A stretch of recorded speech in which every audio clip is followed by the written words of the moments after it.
My stepsister called me ugly every day for 3 years. I ruined her modeling career. My dad married Gina when I was 15, and her daughter Alexis was 17. Before they moved in, life was quiet and simple. Dad and I would make pancakes on Sundays and watch old movies every Friday night. He'd help with my homework at the kitchen table, and we'd talk about everything from school drama to what college I wanted to attend. Alexis seemed nice enough at the wedding. She complimented my dress and even danced with me during the reception. She talked about how cool it would be to finally have a sister since she'd always wanted one. I believed her and got excited about having someone to share clothes with and talk to about boys. That lasted exactly 1 week after they moved in. The first time she called me ugly was when I came downstairs for breakfast. She looked at me and said my face was lopsided and asked if I'd ever considered surgery. Gina laughed and said Alexis was just being honest and that honesty was important in families. Dad wasn't there because he'd already left for work. After that, it was constant. She'd point out my nose was too big when we passed mirrors. She'd tell everyone at school that she felt bad for me because I got the worst features from both my parents. During family dinners, she'd stare at me and say she was trying to figure out which angle made me look less weird. Gina would tell her to be nice, but she'd be smiling while she said it. Dad would get home late from work and never saw any of it. When I told him, he said teenage girls were just mean sometimes and Alexis would grow out of it. She didn't. By senior year, Alexis had started modeling for local boutiques. She'd leave her portfolio all over the house and talk constantly about how important bone structure was for success. She'd hold her headshots next to my face and ask Gina why genetics were so unfair. She started bringing her photographer friend Brian to the house and they'd do shoots in the backyard. She'd make sure I could see from my window, then loudly talk about how some people were meant to be in front of cameras and others were meant to be behind them. The worst was when she started dating this guy Zach from her agency. She'd bring him over and introduce me as her unfortunately faced stepsister. She'd actually use those words.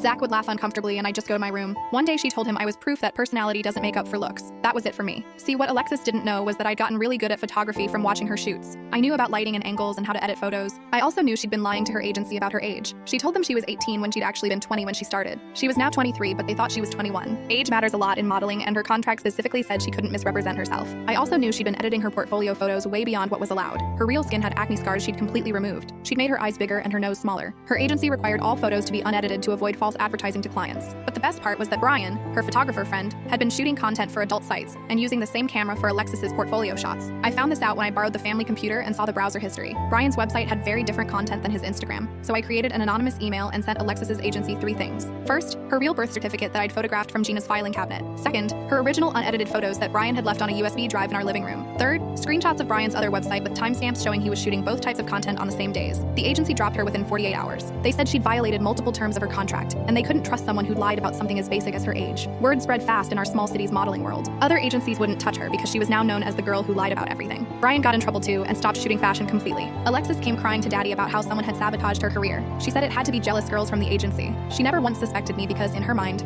I was too ugly and stupid to pull something like that off. She had to get a regular retail job and moved out 6 months later with some guy she met at the mall. Now she sells skincare at a department store and posts old modeling photos on Instagram pretending she's still in the industry. Last month she saw me at a coffee shop with my boyfriend and her jaw dropped. He's objectively very attractive and she couldn't understand how someone who looked like me got someone who looked like him. I just smiled and waved. She doesn't call me ugly anymore. She doesn't call me anything. We haven't spoken in 2 years and that's exactly how I like it.